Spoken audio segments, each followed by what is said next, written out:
যখন নামাজে এসে দাঁড়ায় অলস ভঙ্গিতে নামাজে দাঁড়ায়, শুধু মানুষকে দেখাতে চায়, বাস্তবে আল্লাহকে তারা খুব কম স্মরণ করে।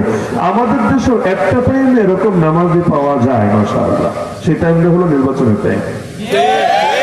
নির্বাচনের টাইমে এমন কিছু মুসল্লি পাওয়া যায় যারা দিল দিয়ে আল্লাহকে স্মরণ করে না, করতেও চায় না, এবং 5 বছরে তাদেরকে মসজিদের আশপাশে খুঁজে পাওয়া যায় না।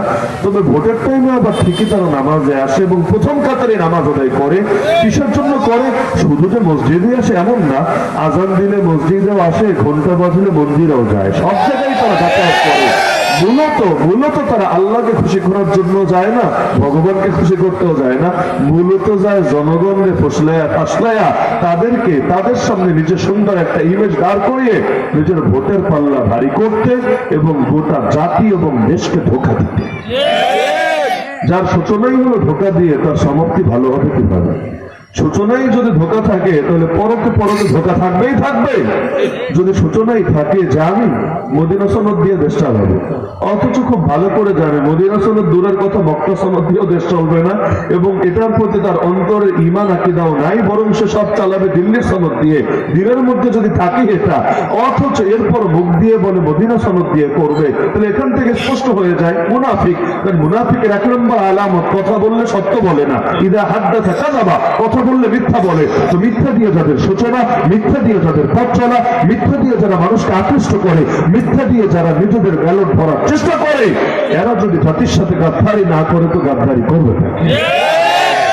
আরবের মুশরিকরা পর্যন্ত মিথ্যা বলতে সচেতন থাকতো। মুমিন তো মুমিন। আবু সুফিয়ান ইসলাম গ্রহণের আগে, আবু জাহাল মারা যাওয়ার পর তো সে ছিল প্রধান লিডার, যুদ্ধের ময়দান লিড দিত। সে যখন একবার তার সামনাসামনি দাঁড়ানো হলো, সম্রাট হেরাক্লিয়াস, সে ব্যবসার কাজে গিয়েছে, সম্রাট হেরাক্লিয়াস তাকে ডাকিয়েছে। সেখানে আল্লাহ রাসূল সম্পর্কে কিছু জিজ্ঞাসাবাদ করছে, এটা উহুদ যুদ্ধের পরের ঘটনা। সেই সময় অনেকগুলো প্রশ্ন করেছে আবু সুফিয়ানকে, যে আবু সুফিয়ান তুমি বলো তো আল্লাহ রাসূলের এটা আছে কিনা, ওটা আছে কিনা, এটা আছে কিনা, বহুত প্রশ্ন। এর মধ্যে একটা প্রশ্নের জবাবে সে নিজেই বলল যে যদি এই ভয় না থাকতো লোকে আমাকে মিথ্যাবাদী বলবে, তাহলে এর উত্তরটা আমি মিথ্যাই দিতাম, এর উত্তরটা আমি ঘুরাই দিতাম। কেন? কারণ সে সবগুলো উত্তর যখন দিল, তার উত্তর শুনে সম্রাট হেরাক্লিয়াস সে বলতে বাধ্য হয়েছিল, তুমি যা বললা সবগুলো কথা যদি সত্য হয়, সেদিন বেশি দূরে না যেদিন এই নবী আমি আমার পা রেখেছে যেই মাটির উপর, এই মাটিরও মালিক হবে। মানে মক্কা মদিনায় তার ক্ষমতা তো প্রতিষ্ঠিত হবেই, এই পশ্চিমা বিশ্বে, এই ইউরোপে, এই রোমে পর্যন্ত তার শাসন ব্যবস্থা প্রতিষ্ঠিত হবে। তো এটা আবু সুফিয়ানের জন্য কত বড় লজ্জার, কত বড় ব্যর্থতা।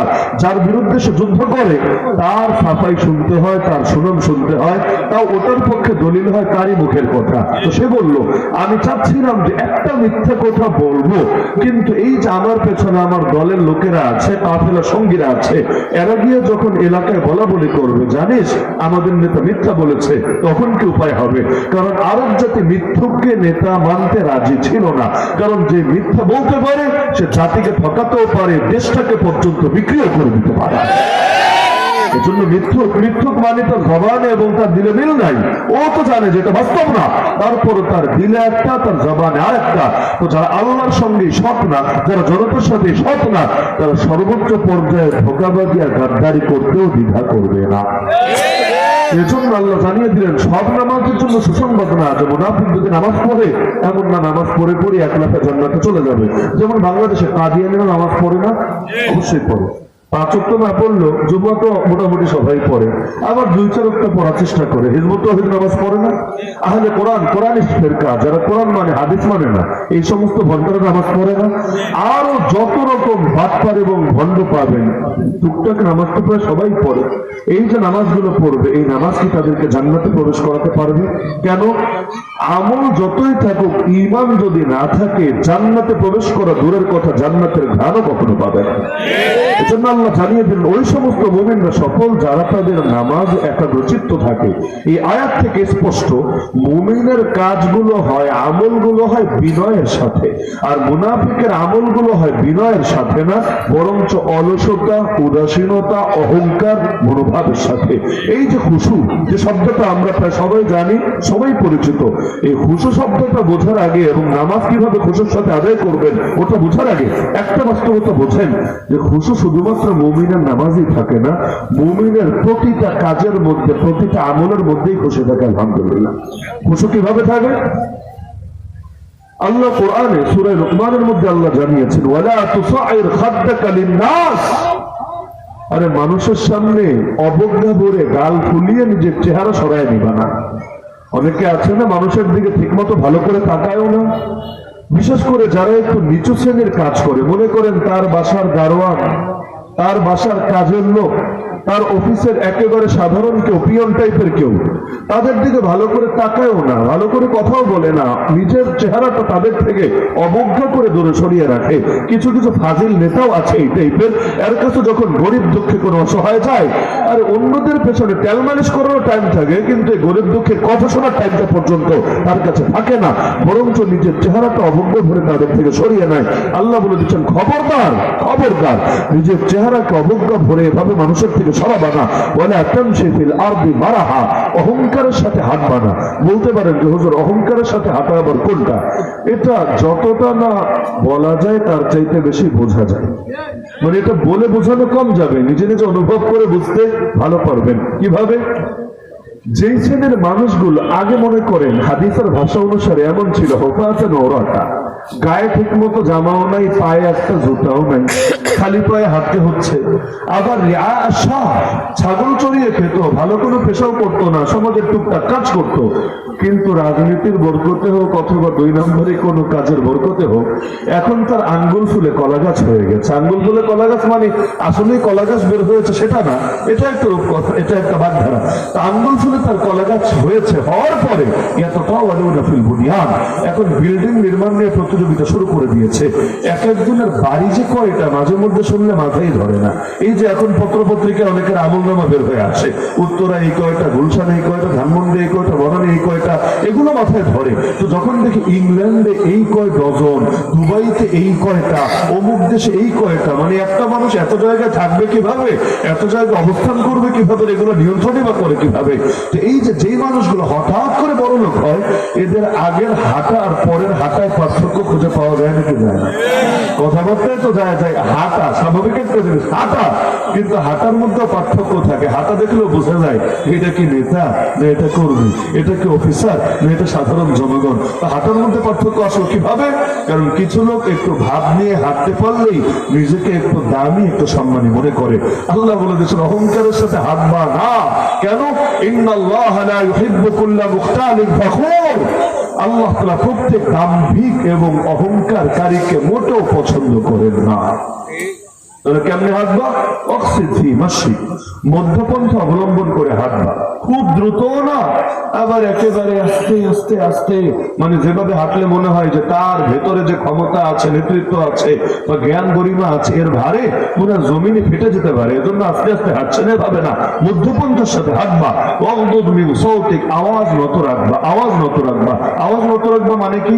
কিছু লোক আছে আস্তে কথা বলতেই পারে ইচ্ছাকৃত, মানে গলার সাউন্ড বেশি সেটা না, বরং ইচ্ছা করে তারা লাউড আওয়াজে কথা বলে যাতে করে সবার নজর পড়ে তার দিকে।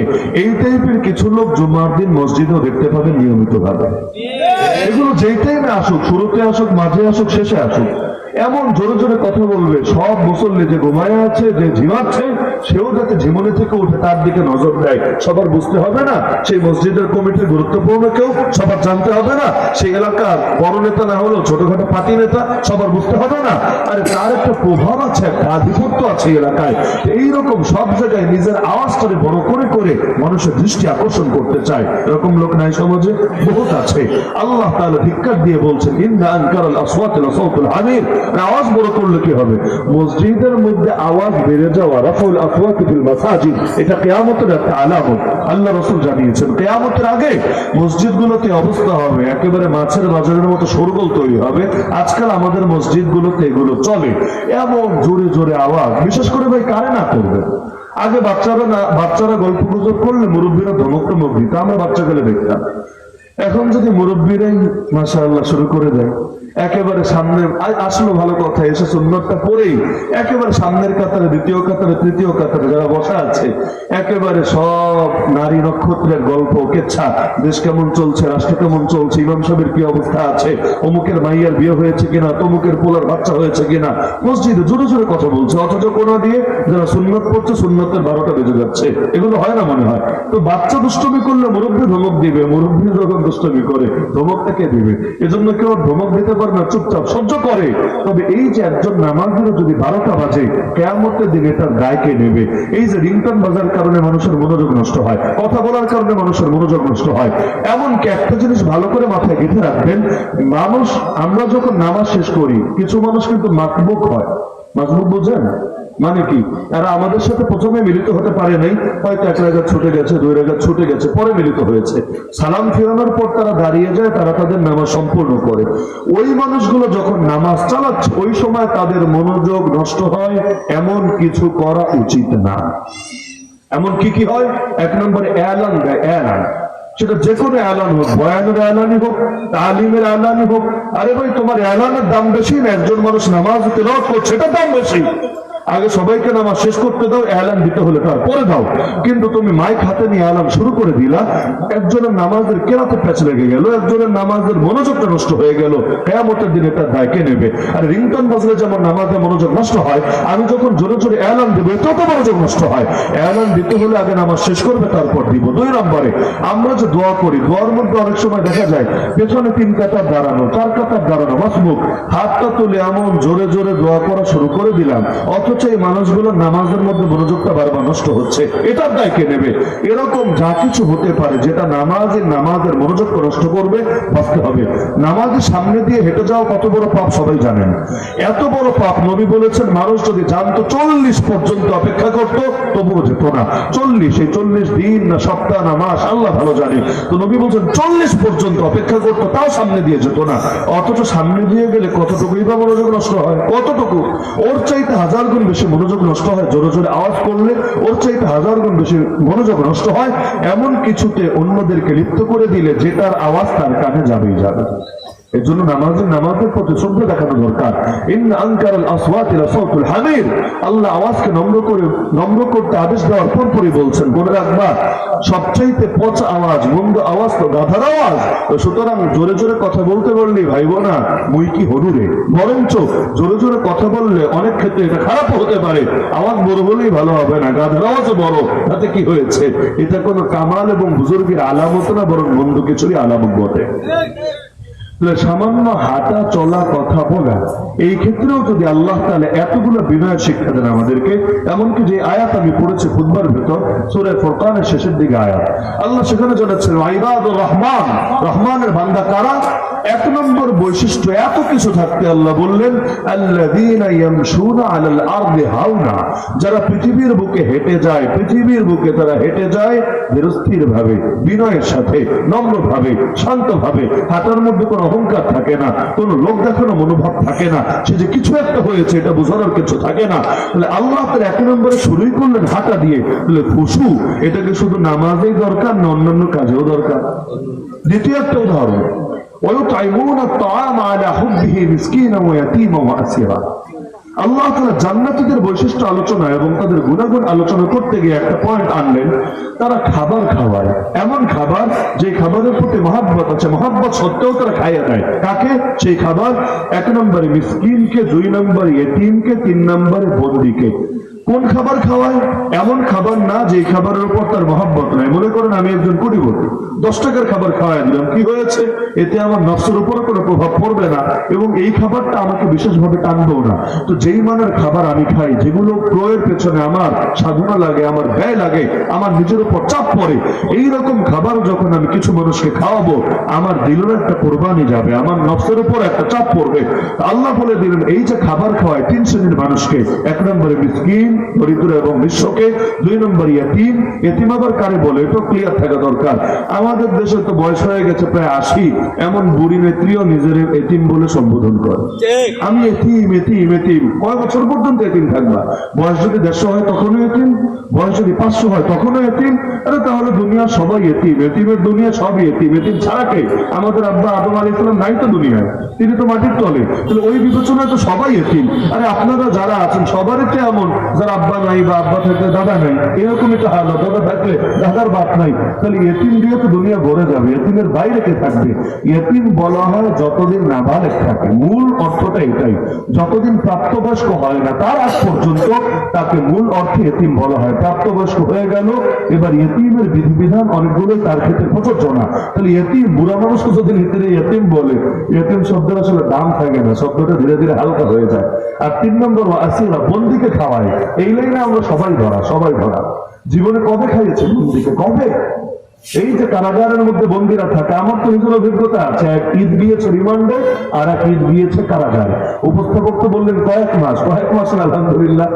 এক রমজানে ঢুকলাম আর এক রমজানে বের হলাম, এবার কয় মাস হয় নিজেরা হিসাব করে বের করেন। তো যার কারণে ঈদ এবং কোরবানি দুটোই ভেতরে কাটানোর অভিজ্ঞতা আছে। এই যে রিমান্ডের ভেতরের ঈদ কেমন কাটে তাও জানি, কারাগারের কেমন কাটে তাও জানি। বাইরে সবার জীবনে ঈদ আসে, তাদের জীবনে তার ঈদ আসে না। আসবে কিভাবে? যেই মানের খাবার দেয় ঈদের দিনে, ওই মানের চাইতে বহুত ভালো খাবার আপনি খেয়েছেন আজকে হয়তো শুক্রবার দিনে। তাহলে এই মানুষগুলোর কি খাবার, ভালো খাবার পাওয়ার অধিকারও নাই? আর সরকারি বরাদ্দ টুকটাক আছে, রাখেন না।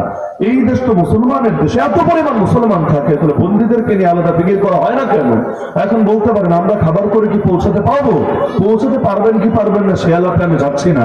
ওগুলো যারা জেল খেটেছে বা জেল সম্পর্কে ধারণা রাখলে ভালোই জানার কথা, ওই পয়েন্ট বাদই দিলাম। কিন্তু সর্বনিম্ন এটা তো পারতাম, যেই জায়গাগুলোতে জেল আছে ওই জায়গার এলাকাবাসী যারা আছে সবাই মিলে উদ্যোগ নিয়ে জেল কর্তৃপক্ষের সাথে যোগাযোগ করে পয়সা তাদের হাতে দিয়ে হোক বা যে কোনো ভাবে হোক বন্দীদের জন্য অন্তত একটা দিন ভালো খাবারের ব্যবস্থা করতে। ঈদের দিন ছাড়া মাঝে মাঝে তাদের মুখে একটু ভালো খাবার তুলে দিতে। বিশেষ করে তাদের মধ্যে যে মাজলুমরা আছে, মাজলুম আরে দিনের জন্য যারা বন্দী হয়েছে, রাজনৈতিক প্রতিহিংসা শিকার হয়ে যারা বন্দী হয়েছে, যারা শুধুমাত্র কিছু লোকের ক্ষমতা গদি ঠিক রাখার জন্য মাজলুমানা হালতে শিকার হয়ে বন্দী হয়েছে, এই মানুষগুলোকে এতটুকু আমাদের দরদ পাওয়ার যোগ্য না যে আমরা তাদেরকে আর কিছু পারি বা না পারি নিয়মিত তাদের মুখে খাবার তুলে দিব। কত বন্দী এমন আছে আমাদের নিজেদের চোখে দেখা, যার মামলার কোনো ভিত্তি নাই, রাস্তা দিয়ে হেঁটে যাচ্ছিল, গাড়িতে উঠিয়ে তুলে ধরে মামলা একটা দিয়ে দিয়েছে, কিন্তু তাকে বের করবে কে? বের করার কেউ নাই। ফ্যামিলিতে এমন কেউ নেই যে তার মামলার দায়িত্ব নিবে। উপরন্তু তার নিজের এমন কোনো সামর্থ্য নেই যে সামর্থ্য দিয়ে মামলা চালাবে। আর সরকারি কিছু তদবিরের কথা এগুলো মুখেই শুনবেন, এগুলো বিভিন্ন পত্র পত্রিকায় দেখবেন, ওই পর্যন্তই। বাস্তবে এগুলো সাপোর্ট কতটুকু পাওয়া যায় এটা যারা জেলে গিয়েছে ভালো মতো জানা আছে।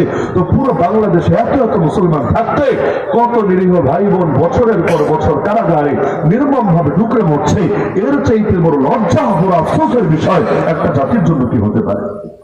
এই যে 3 শ্রেণীকে খাবার খাওয়ানোর কথা আল্লাহ বলছেন, এমনি খাবার খাওয়ানো তো জরুরি জিনিস। কিয়ামতের দিন আল্লাহ জিজ্ঞাসা করবেন। এটা একটা কবিতার রূপে আগে অনেক স্কুল কলেজের বইও থাকতো, ইদানিং সম্ভবত আছে কিনা আমার জানা নাই, থাকার কথা না। যেই সিলেবাস যে হারে চেঞ্জ হয়েছে এগুলো ভালো জিনিস থাকার কথা না। আল্লাহ তাআলা কিয়ামতের দিন জিজ্ঞাসা করবে বান্দাকে, বান্দা আমি রব্বুল আলামিন ক্ষুধার্ত ছিলাম, তোর কাছে খাবার চেয়েছিলাম, তুই আমাকে খাবার দিস না। আমি অসুস্থ হয়েছিলাম, তুই চাইলে আমার চিকিৎসা করাতে পারতি, কিন্তু তুই আমার চিকিৎসা করছ। আমি বস্ত্রহীন ছিলাম, আমার কাপড়ের দরকার ছিল, তোর কাছে কাপড় চাইছিলাম, তুই আমাকে কাপড় দিস নাই। বান্দা পেরেশান হয়ে যাবে, আয় রব্বুল আলামিন, আয় আল্লাহ এটা কিভাবে সম্ভব? আপনি ক্ষুধার্ত হবেন, আমি আপনাকে খাওয়াবো, আপনি বস্ত্রহীন হবেন, আমি আপনাকে বস্ত্র দেবো, আয় আল্লাহ আপনি অসুস্থ হবেন, আমি চিকিৎসা করাবো, কিভাবে সম্ভব? এটা তো আমার মাথায় ধরে না। আল্লাহ তখন বলবে, আরে বান্দা একজন ক্ষুধার্ত তোর কাছে গিয়ে খাবার চেয়েছিল, তুই যদি তাকে খাবার দিতি আমাকেও তার কাছে পেয়ে যেতি। আরে একজন বস্ত্রহীন তোর কাছে কাপড় চেয়েছিল, তুই যদি তাকে বস্ত্র দিতি, কাপড় দিতি, লাওয়াজাতনি ইনদা, আমাকেও তার কাছে তুই পেয়ে যেতি। একজন অসুস্থ লোক তোর পাশে থেকে বড় কষ্ট করেছে, তুই যদি তার চিকিৎসার ব্যবস্থা করতি, আমি আল্লাহকেও তুই তার কাছে পেয়ে যেতি।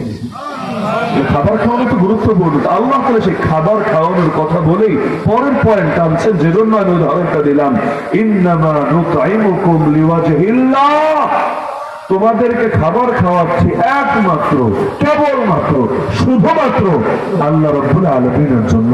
লা নুরিদু মিনকুম জাযাআন ওয়ালা শুকুরা, তোমাদের থেকে কোনো বিনিময়ও চাই না, কোনো থ্যাংক ইউ শুনতে চাই না। তাহলে মুসলমান যখন খাবার খাওয়ায় তার মনের হাল খাবার খাওয়াচ্ছে, পয়সা যাচ্ছে, এবং এখন তো সবকিছুর দাম বেশি, পয়সা ভালোই যাবে।